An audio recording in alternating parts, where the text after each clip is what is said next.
So this slide, I want you to take some special attention to. Again, if you go to speakerdeck.com/Shah, you'll see this. If you focus on and say, well, I'm in healthcare, you're doing yourself a disservice. You're not in healthcare. You're in some obscure, tiny little segment of healthcare. But that's okay. You're not going to disrupt healthcare. It's okay. Find your tiny, obscure, little niche segment and define it really, really well. So if you're going after patients, and you have 350 million patients in the United States alone, add that to 450 to 500 million in North America, potentially Latin America as well, you have a pretty nice sized market. But you can't, that's not your addressable market. You can't do diddly squat with 500 million people. But you can do it with 1 million people. You can do it with 500,000. Just yesterday, I had a call with one of the winners of an ONC-sponsored event for, a New York Collaborative Health event, where they won one of the challenges for building a personal health record, which was great. They won a challenge, but they're having trouble getting people to use that software in their environments. And so we had a long talk about why that was. Well, because you can't make a PHR, a patient health record or a personal health record, for every patient in the country. If you're going to make a personal health record, make it, for example, for cancer patients who just found out that they got cancer.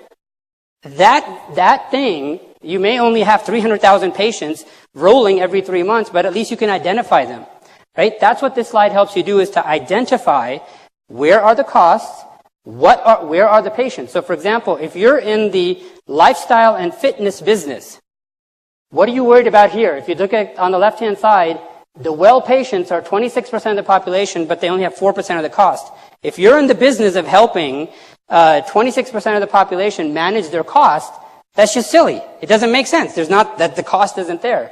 Now, walk your way through and say, okay, can I make something for the at-risk patient? Can I make something for someone who has just gone into chronic care?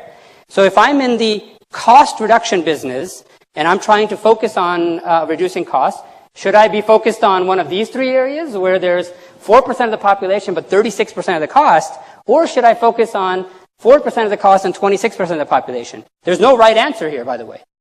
The right answer is that you've thought through it, that you've done the analysis and you understand that there's a huge distinction between someone sitting on that side versus someone sitting on this side.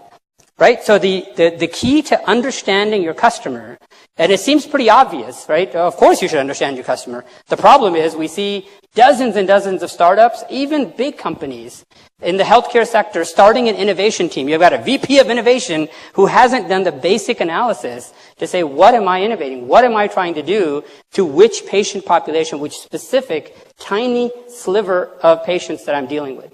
Now, this here is just a set of questions. I mean, if you're making electronic health record software and you're saying that this is a certified EHR, really? Is it for a large hospital? Is it for a medium hospital? Is it for a small hospital? How many number of beds is it going to have? Is it in a rural setting? Is it in a urban setting? Now, if you're producing software or hardware or devices or anything, and you haven't segmented it down to some very, very specific sliver. Now, in most other industries, if you go too narrow, you become tiny and usually inconsequential. In our world, a tiny sliver is still $1 billion. It's completely okay to not disrupt healthcare. It's completely okay to say, I'm getting narrower and narrower and narrower until I find the things that I can identify. One of our biggest problems in healthcare, especially in startups and the innovation groups, is how do you identify the patients that you want to go after? How do you identify the docs that you want to go after? The nurses that you want to go after? Well, you don't. You don't spend the bare bones minimum making sure that the actual analysis is happening. So here, for example, these are just rough questions, but if you're not asking these kind of questions, clearly your innovation is for you. It's not for the customer because you didn't discover who the customer was.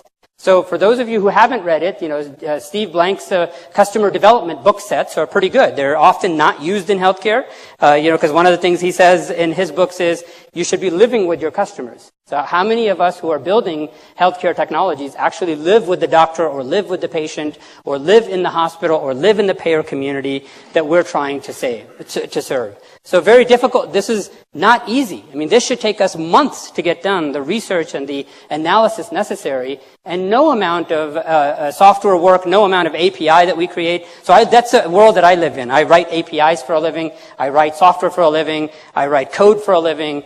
But the problem is we know how to write all this stuff. We don't know how to get it in use because we're not doing the basic analysis here. So the question here becomes, the first part you should answer is to say, who are my customers? And so if you've got a good identity there, that's okay. Now you need to figure out how are they going to pay for whatever it is that you think you're going to put into use. So aside from government and aside from very large nonprofits, the rest of us have to worry about this. If you can't figure out how it's going to be paid for, it's just not going to be successful. And the cool thing that you made doesn't actually work. Now, the most important thing to think about here is it's not that you have to discover the payment, but you have to discover it, and you have to teach your customer that that's the payment model that they should use.